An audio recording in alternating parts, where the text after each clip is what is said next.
शेख अब हमारे शौहर बोलते हैं कि आप सल्लल्लाहु अलैहि वसल्लम के वसीले से दुआ मांगो। हम वसीले से तो दुआ नहीं मांगते, नेक अमाल से मांगते हैं और अल्लाह के नामों से वसीला मांगते हैं। तो हमारे शौहर बोलती नहीं, आप सल्लल्लाहु अलैहि वसल्लम के वसीले से दुआ मांगो, आप सल्लल्लाहु अलैहि वसल्लम इंतकाल के बाद भी जिंदा हैं। तो हम ऐसा उनको कह सकते हैं क्या शेख? आम इंसान भी जिंदा हैं मगर आलम बरज़ख में उनकी कैफियत कैसी है हमको नहीं मालूम, हम ऐसा बोल सकते हैं क्या शेख? उनको समझा सकते हैं क्या इस तरह से? देखिए बहन, جی अल्लाह के नबी सल्लल्लाहु अलैहि वसल्लम को वसीला बना करके दुआ मांगना ये बिदात है, ये जायज़ नहीं है। आप सहाबे कराम की ज़िंदगी को देखिए। अल्लाह के नबी सल्लल्लाहु अलैहि वसल्लम की वफ़ात के बाद सहाबे कराम से ज़्यादा दीन को और दीन के अहकाम को समझने वाला कौन है इस उम्मत में? उन्होंने डायरेक्ट दीन को अल्लाह के नबी सल्लल्लाहु अलैहि वसल्लम से सीखा। वो इस उम्मत में दीन को सबसे ज़्यादा गहराई के साथ समझने वाले हैं। नबी सल्लल्लाहु अलैहि वसल्लम की जब वफ़ात हो गई तो सहाबे किराम ने कभी भी अल्लाह के नबी सल्लल्लाहु अलैहि वसल्लम को अपनी ज़रूरत के वक्त वसीला बना करके दुआ नहीं किया, बल्कि वो एक मारूफ वाक़या है कि बारिश की ज़रूरत महसूस हुई तो सहाबे किराम ने अल्लाह के नबी सल्लल्लाहु अलैहि वसल्लम के चचा अब्बास से कहा कि जब अल्लाह के नबी सल्लल्लाहु अलैहि वसल्लम हमारे दरमियान जिंदा थे, बाहयात थे, तो हम अल्लाह के नबी सल्लल्लाहु अलैहि वसल्लम से दुआ करवाते थे बारिश के लिए या किसी भी चीज़ के लिए। हम नबी सल्लल्लाहु अलैहि वसल्लम के जो है दुआ का वसीला लेकर के अल्लाह रब्बुल आलमीन से बारिश तलब करते थे। अब जब वो हमारे दरमियान नहीं हैं तो आप हमारे लिए दुआ कीजिए, बारिश के लिए दुआ कीजिए।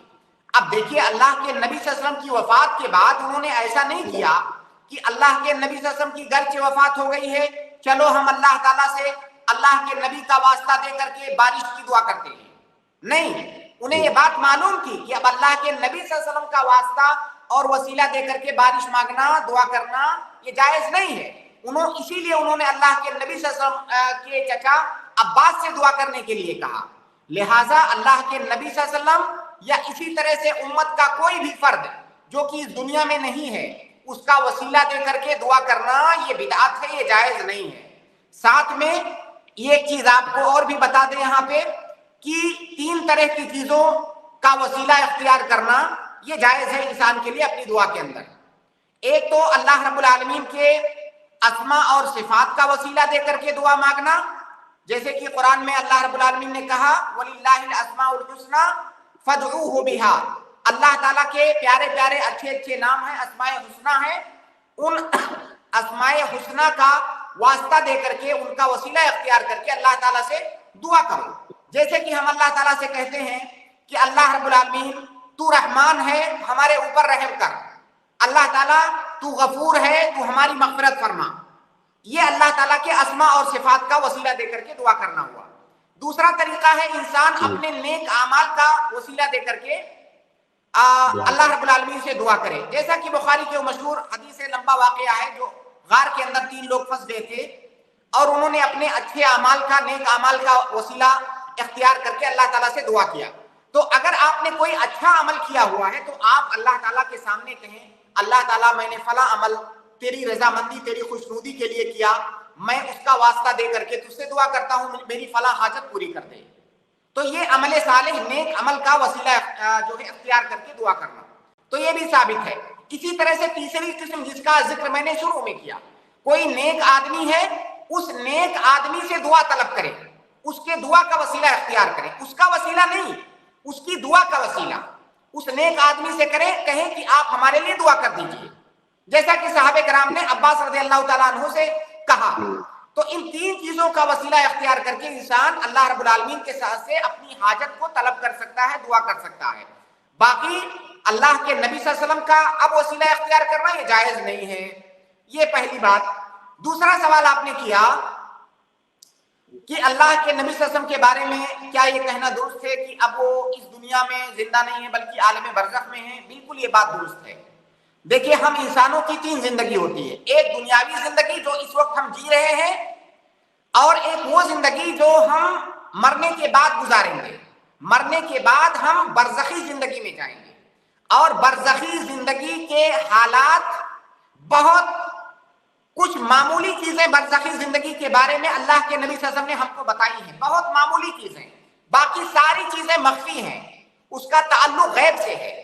बरज़खी जिंदगी में इंसान کیا ہوگا، وہ زندگی کیسی ہوگی، اس کی کیفیت کیا ہے، یہ ساری چیزیں راز ہیں، یہ اللہ رب العالمین نے ہمیں نہیں بتایا ہے. تو برزخ میں ایک زندگی ہے، لیکن وہ زندگی کی کیفیت کیا ہے ہمیں نہیں معلوم ہے. اور اسی زندگی میں ہمارے پیارے نبی صلی اللہ علیہ وسلم بھی ہیں، اور جو بھی وفات پاتا ہے اسی زندگی میں رہے گا قیامت تک. اس کے بعد قیامت کے بعد اخروی زندگی ہوگی، انسان ایک بار اٹھایا جائے گا، اور وہ آخرت کی زندگی ہوگی جو کہ ہمیشہ ہمیشہ کے لیے ہوگی. تو اللہ کے نبی صلی اللہ علیہ وسلم کی وفات ہو چکی ہے، نبی صلی اللہ علیہ وسلم برزخی زندگی کے اندر ہیں، جس طرح سے تمام لوگ برزخی زندگی کے اندر ہوتے ہیں، لیکن اس زندگی کی تفاصیل، اس کی کیفیت، اس کی حیثیت، یہ ساری چیزیں ہم سے مخفی ہیں. اچھا، اس میں سسٹر نے یہ کہا تھا کہ کیا میں ان کو یہ کہہ سکتی ہوں کہ وہ ان کے شوہر کہتے ہیں کہ اللہ کے نبی زندہ ہے، تو وہ پوچھ رہی تھی کیا میں یہ کہہ سکتی ہوں کہ برزخ میں تو عام انسان بھی زندہ رہتے ہیں؟ جی دیکھیے بہن، جو لوگ ایسا کہتے ہیں کہ اللہ کے نبی صلی اللہ علیہ وسلم زندہ ہیں، تو ان کا مقصد یہ نہیں ہوتا ہے کہ وہ برزخ میں حیات ہیں. اگر ان کا یہ مقصد ہو تب تو کوئی مسئلہ ہی نہیں ہے، اس میں تو کوئی اختلاف ہی نہیں ہے کہ اللہ کے نبی صلی اللہ علیہ وسلم کی برزخی زندگی ہے اس وقت بھی. لیکن ان کا مقصد ہوتا ہے کہ وہ دنیاوی زندگی، وہ کہتے ہیں پردہ کر گئے ہیں، یعنی دنیا میں جیسے ان کی زندگی دنیا میں تھی اسی طرح سے ہے. تو ان کا یہ مقصد نہیں ہوتا ہے. تو بہرحال آپ اپنے شوہر کو سمجھائیے کہ اللہ کے نبی صلی اللہ علیہ وسلم کی وفات ہو چکی ہے، ایک نہیں متعدد دلیلیں قرآن کے اندر، اللہ کے نبی صلی اللہ علیہ وسلم کی احادیث کے اندر موجود ہیں. اور مطلب یہ مسئلہ اتنا زیادہ واضح ہے کہ اس میں اختلاف کی گنجائش نہیں ہے، صحابہ کرام سے لے کر کے اب تک امت کے اندر. لیکن پھر بھی مجھے نہیں سمجھ میں آتا ہے بہت سارے لوگ ایسا کیوں کہتے ہیں کہ اللہ کے نبی صلی اللہ علیہ وسلم حیات ہیں. یہ اس طرح سے وہ اللہ کے نبی صلی اللہ علیہ وسلم کا احترام نہیں کر رہے ہیں، عزت نہیں کر رہے ہیں.